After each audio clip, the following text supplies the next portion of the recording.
विधानसभा का बजट सत्र 26 फरवरी से सरकार मोदी के 4 विजन को देगी प्रमुखता। वित्त मंत्री प्रेमचंद अग्रवाल ने कांग्रेस पर साधा निशाना।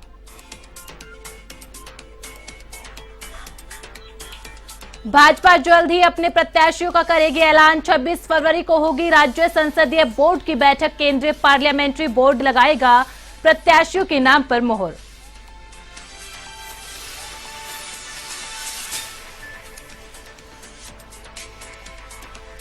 देहरादून में मौसमी बीमारियों का बढ़ा प्रकोप। सांस की बीमारी से ग्रसित बच्चों की संख्या बढ़ी। निमोनिया, अस्थमा और स्वाइन फ्लू के मिल रहे हैं केस।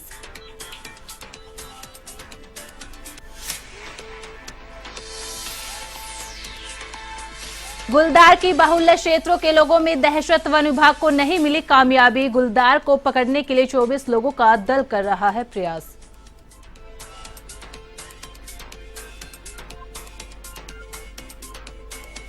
हरिद्वार में उमड़ा आस्था का सैलाब। श्रद्धालु हर की पौड़ी पर गंगा में लगा रहे डुबकी। गंगा स्नान के बाद कर रहे जाप, हवन और दान।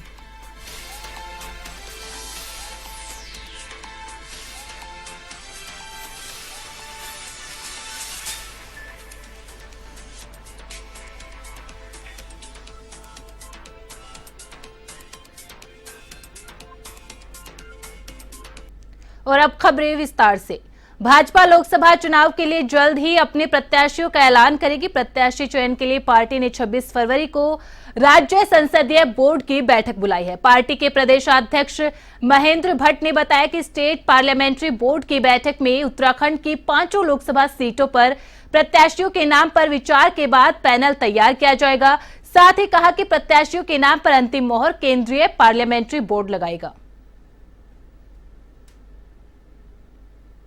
हमने हर लोकसभा के प्रेक्षक तय कर दिए हैं। उन प्रेक्षकों को बता दिया है कि उनको किन लोगों से बातचीत करते हुए और पैनल फिर वो भेजेंगे। और 26 तारीख विधिवत घोषणा कर रहा हूँ, 26 तारीख को स्टेट पार्लियामेंट्री बोर्ड अपनी बैठक करेगा, जिसमें हमारे प्रभारी दुष्यंत गौतम जी रहेंगे। राजधानी देहरादून के दून मेडिकल कॉलेज में अब मेडिकल के छात्र छात्राएं वर्चुअली रियलिटी के माध्यम से पढ़ाई और शरीर का शोध कर सकेंगे।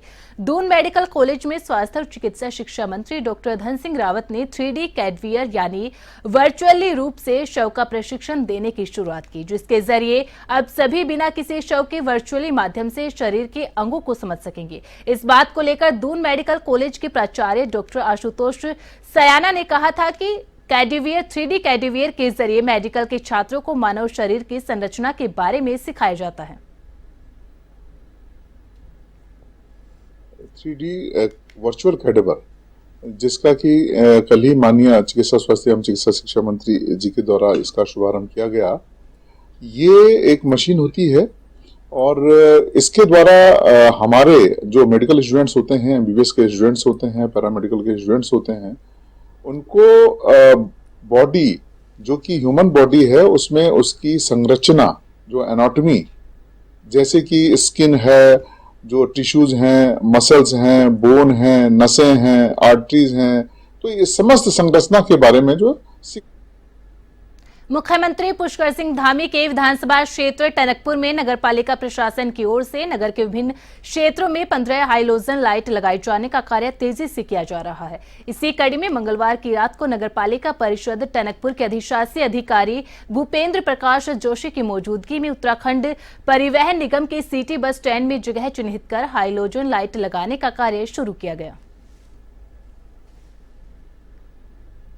मुझे जानकारी ईओ साहब के माध्यम से मिली है। मैं सर्वप्रथम नगर पालिका को इसके लिए धन्यवाद देना चाहूँगा कि उनके द्वारा बस स्टेशन परिसर में ये बहुत अच्छा कार्य किया जा रहा है और इससे जनता को बहुत सुविधा मिलेगी और रोशनी अधिक होने से किसी के सामान की चोरी चकारी और किसी भी तरह की असुविधा यात्री को नहीं होगी और परिसर में रोशनी होने के कारण सभी यात्री सुरक्षित रहेंगे। अराजक तत्व जो हैं अंधेरे का फायदा उठाकर किसी न किसी यात्री के साथ धोखेबाजी कर जाते हैं, उसमें बहुत सुविधा मिलेगी यात्री को। और तो कुछ ऐसे भी लोग हैं जो बस स्टेशन परिसर को गंदा करने में कामयाब हो जाते हैं, उनको भी डर रहेगा। वो इस तरह की बस स्टेशन परिसर में किसी उत्तराखंड विधानसभा का बजट सत्र 26 फरवरी से शुरू हो रहा है। वित्त एवं संसदीय कार्य मंत्री प्रेमचंद अग्रवाल ने कहा कि पीएम मोदी के 4 विजन को लेकर बजट को प्रमुखता दी जाएगी, जिसमें महिलाओं, युवाओं, गरीबों और अन्नदाताओं को फोकस करेंगे। हम सबका साथ, सबका विकास, सबका विश्वास, सबका प्रयास के तहत जो भी अच्छे प्रावधान होंगे उन्हें करेंगे। अग्रवाल ने विपक्ष पर हमला बोलते हुए कहा, कांग्रेस का स्वभाव भ्रामक प्रचार का है। उनके पास कोई मुद्दा नहीं है और ना ही वह जनता का कोई मुद्दा उठाने की स्थिति में है। नहीं, बजट हम लोग उत्तराखंड के विकास के लिए, उत्तराखंड के समग्र विकास के लिए हम लोग इस बजट में प्रावधान कर रहे हैं। आप जानते हैं कि जिस प्रकार से हमारे माननीय प्रधानमंत्री जी ने एक विषय रखा है, एक मूल मंत्र है सबका साथ, सबका विकास, सबका विश्वास और सबका प्रयास। और उसके बाद उन्होंने जिस प्रकार से आज जातिवादी राजनीति के जो हमारे विरोधाएं हैं, जो विपक्ष के लोग हैं, वो जातिवादी राजनीति करके आज जनता को भ्रमित करने का काम कर रहे हैं। लेकिन माननीय प्रधानमंत्री ने जिस प्रकार से कहा कि हम 4 लोगों को अपनी जाति मानते हैं, यानी कि उन्होंने ज्ञान एक शब्द दिया है जिसको हम लोग परिभाषित करें तो G फॉर गरीब, Y फॉर युवा, A फॉर अन्नदाता और N फॉर नारी। इन 4 जातियों को यदि हम उत्थान कर लेंगे तो हम अपने प्रदेश और देश का विकास कर सकेंगे। तो वो भावना भी हमारे मौसम में बदलाव के चलते देहरादून के दून चिकित्सालय के बाल रोग विभाग की ओपीडी में सांस की बीमारी से ग्रसित बच्चों की संख्या भी बढ़ गई है। सांस की दिक्कत की वजह से अस्पताल के बाल रोग विभाग में ज्यादातर बच्चे निमोनिया, अस्थमा, स्वाइन फ्लू के केस मिल रहे हैं। इस बात को लेकर बाल रोग विभाग के associate professor doctor Ashok Kumar ने बताया, सरकार की गाइडलाइन के अनुसार सभी बच्चों के स्वाइन फ्लू के टेस्ट किए जा रहे हैं, जिनमें 5 से 7 बच्चे स्वाइन फ्लू के पाए गए हैं। ठंड के मौसम में सबसे ज़्यादा बच्चों में जिस दिक्कत जो आती है, सबसे ज़्यादा सांस की दिक्कत आती है। सांस वाली बीमारियां सबसे ज़्यादा होती है। उसमें छोटे बच्चों में जैसे आपका निमोनिया बहुत ज़्यादा है, सांस वाले, अस्थमा वाले बच्चे बहुत ज़्यादा हैं। कुछ फ्लू वाले भी आए हैं, फ्लू वायरल जो हमारे बहुत H1N1 जो था, 2-3 बच्चे हमारे पास पॉजिटिव अभी हैं और एक बच्चा तो अभी पॉजिटिव भी है, इससे पहले भी थे। तो ज़्यादातर बच्चे हमारे जो अभी आ रहे हैं वो सांस की दिक्कत लेके ही आ रहे हैं। रुद्रपुर शहर की शक्ति विहार कॉलोनी में सड़क के लोकार्पण का शिलापट को शिफ्ट करने को लेकर निवर्तमान मेयर रामपाल सिंह और कांग्रेस महानगर अध्यक्ष CP शर्मा आपस में भिड़ गए। मामला इतना बढ़ गया कि दोनों के समर्थकों के बीच पथराव हो गया। बताया जा रहा है कि इस दौरान दोनों नेता ही घायल हो गए। जानकारी के अनुसार शक्ति विहार कॉलोनी में विधायक निधि से मुख्य द्वार का निर्माण कराया जा रहा है, जिसका शिलापट मुख्य गेट के पास ही लगा है। पिछले कुछ दिनों से सोसाइटी के व्हाट्सएप ग्रुप में शिलापट को हटाए जाने के लिए एक मुहिम चल रही थी और सोसाइटी के अध्यक्ष और कांग्रेस महानगर अध्यक्ष CP शर्मा ने शिलापट को हटाने के लिए एक मजदूर को भेज दिया। जब मेयर रामपाल को इसकी जानकारी मिली तो वे अपने समर्थकों के साथ मौके पर पहुंचे, जिसके बाद मौके पर कांग्रेस महानगर अध्यक्ष CP शर्मा को बुलवाया गया, जिसके बाद दोनों के बीच गाली गलौच शुरू हो गई, जो कि बाद में मारपीट में तब्दील हो गई। इसी बीच मेयर के साथ मौजूद उनके समर्थकों ने CP शर्मा की जमकर पिटाई कर दी। मुझे नहीं पता था कि ये लोग पूरी प्लानिंग से बैठे। मैंने शक्ति विहार सोसाइटी के ग्रुप में भी उसका मैसेज डाल दिया कि ये गेट पर जो शिलापट लगा हुआ है उसको मैं सम्मान पूर्वक शिफ्ट कर रहा हूँ। लेकिन जैसे ही उस आदमी वो काम करना शुरू किया, मैं कहीं बाहर एक मीटिंग में बैठा हुआ था, तब मुझे पता लगा कि मेयर रामपाल जो है वहाँ पे आकर हुड़दंग मचा रहे हैं और गाली गलौच और माँ बहन की बुरी। देखो, पत्थर के लेके कोई मामला था, पत्थर कोई शिलान्यास का था, उसको शिफ्ट करना था। मेयर साहब भी उसी कॉलोनी में रहते हैं, CP शर्मा जी भी उसी कॉलोनी में रहते हैं। तो जो भी मामला था ये बैठ के बातचीत होनी चाहिए थी। इनके ग्रुप में इनका कहना ये है कि हमने डाल दिया था कि भाई हम यहाँ से पत्थर शिफ्ट करेंगे। मेयर साहब प्लानिंग करके 10-12 को लोगों को वहाँ ले जाके पत्थरबाजी करके इनको जान से मारने का इनका प्रयास किया। यहाँ तक कि मेयर साहब के गनर ने भी ये बात कही कि ये लोग मेरी नौकरी खा जाएंगे। उनके गनर ने इनको बचाया। भीमताल के विभिन्न सामाजिक संगठनों ने उत्तराखंड जल संस्थान महाप्रबंधक के कार्यालय में भीमताल नगर में हो रही जल आपूर्ति की समस्या को लेकर कुमाऊं कार्यालय के महाप्रबंधक के साथ वार्ता की। साथ ही उन्होंने नगर में लगे वाटर पंप को ठीक करने के साथ ही विद्युत आपूर्ति के लिए अधिक लोड देने की गुजारिश भी की है।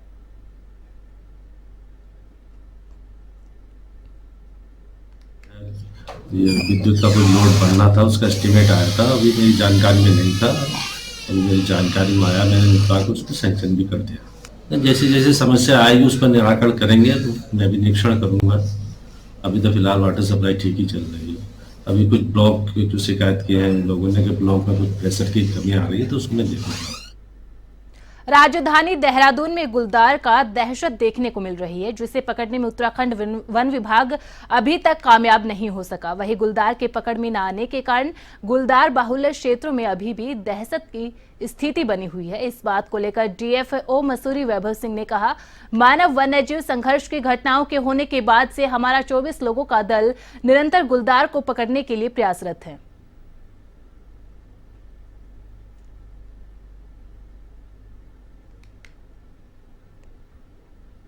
देखिए, जो विगत माह जो घटनाएं हुई थी मानव वन्यजीव संघर्ष की, उसके बाद से ही जो हमारी टीम है 24 लोगों का दल, वो निरंतर इस चीज में प्रयासरत है। पूरे क्षेत्र में कैमरे लगाए गए, पिंजरे लगाए गए, परंतु ये देखा जा रहा है कि गुलदार का मूवमेंट किसी भी कैमरे और किसी भी स्थान पे नहीं देखा गया। तो संभवतः जो क्षेत्रीय कर्मचारी हैं उनके द्वारा जो गुलदार के संघर्ष की रोकथाम हेतु जो प्रयास किए जा रहे हैं, जो झाड़ियों को कई जगह कटवाया गया है, लोगों को जागरूक किया गया है, कई जगह पटाखे वगैरह जो छोड़े गए हैं, तो संभवतः उस जो गतिविधियां हैं उनकी वजह से गुलदार का मूवमेंट जो है वो ऐसा प्रतीत होता है कि वन क्षेत्र की ओर हो चुका है। वन विभाग के शिकारी ने मलेथा क्षेत्र में हमलावर गुलदार को मार गिराया। उसने 5 महिलाओं, उप प्रभागीय वन अधिकारी और 2 वन्य कर्मियों पर हमला कर उन्हें घायल किया था। मलेथा क्षेत्र में गुलदार को पकड़ने पहुंची वन विभाग की टीम और स्थानीय जनता में उस वक्त अफरा तफरी का माहौल हो गया जब हमलावर गुलदार मानवीय बस्तियों में आ धमका और एक के बाद एक हमले करने लगा। करीब 3 से 4 घंटे की कड़ी मशक्कत के बाद वन विभाग के कर्मचारियों को सफलता हाथ लगी और गुलदार को शूट कर दिया।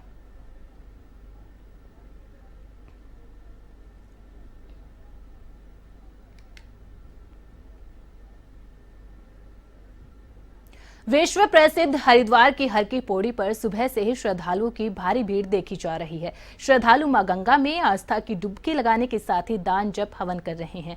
देश के कोने कोने से श्रद्धालु हरिद्वार की हर की पौड़ी पर गंगा स्नान करके अपने आप को बड़ा ही सौभाग्यशाली मान रहे हैं।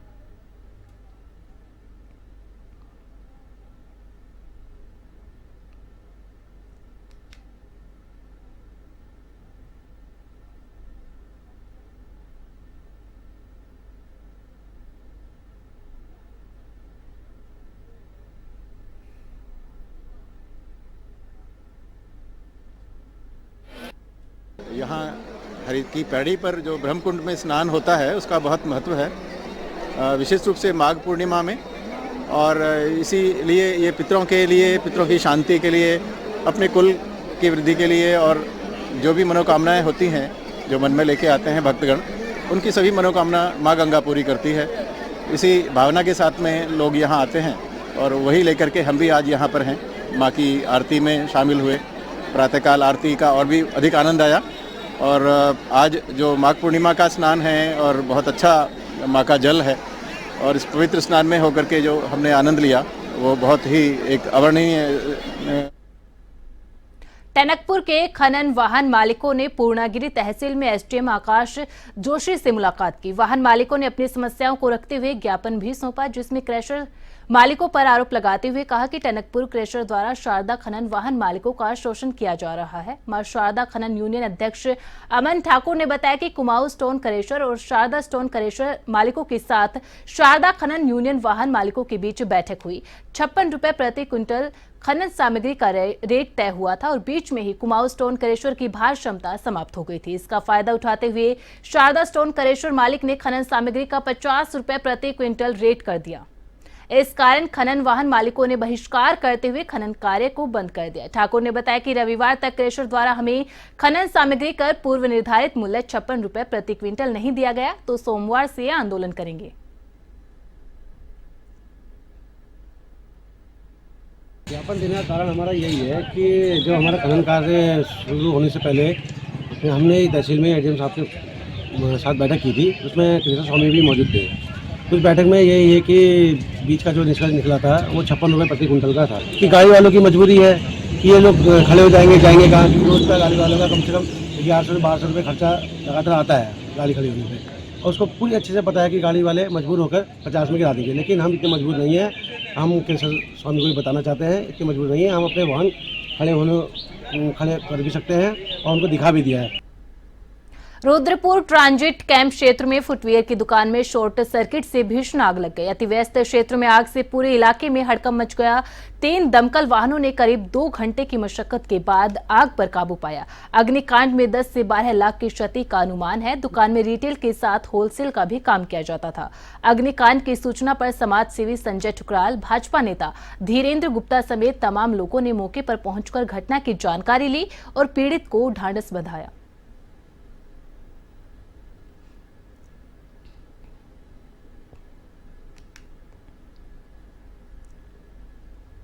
उत्तर प्रदेश के कासगंज जिले में शनिवार सुबह बड़ा हादसा हो गया। यहां एक ट्रैक्टर ट्रॉली तालाब में पलटने से अब तक 24 लोगों की मौत हो गई। हादसे के समय ट्रैक्टर ट्रॉली में 54 लोग सवार थे। मृतकों में 8 महिलाएं समेत 7 बच्चे शामिल हैं। कई गंभीर घायल श्रद्धालुओं का इलाज जिला अस्पताल में जारी है, तो वहीं गंभीर घायलों को रेफर किया गया है। फिलहाल मौके पर बुलडोजर से रेस्क्यू ऑपरेशन जारी है। हादसे में मृतकों की संख्या बढ़ सकती है। सभी लोग एटा के जैथरा के रहने वाले बताए जा रहे हैं। जानकारी के अनुसार हादसा स्पीड की वजह से हुआ। ड्राइवर के कंट्रोल खोने से ट्रैक्टर सड़क से उतरकर तालाब में जा गिरा, जहां ट्रैक्टर सवार सभी श्रद्धालु माघी पूर्णिमा पर कासगंज स्थित कादरगंज घाट पर गंगा स्नान करने जा रहे थे। तभी रियावगंज पटियाली मार्ग पर गढ़ई गांव के पास यह हादसा हुआ। हादसे की सूचना मिलते ही मौके पर पुलिस और प्रशासन पहुंचा।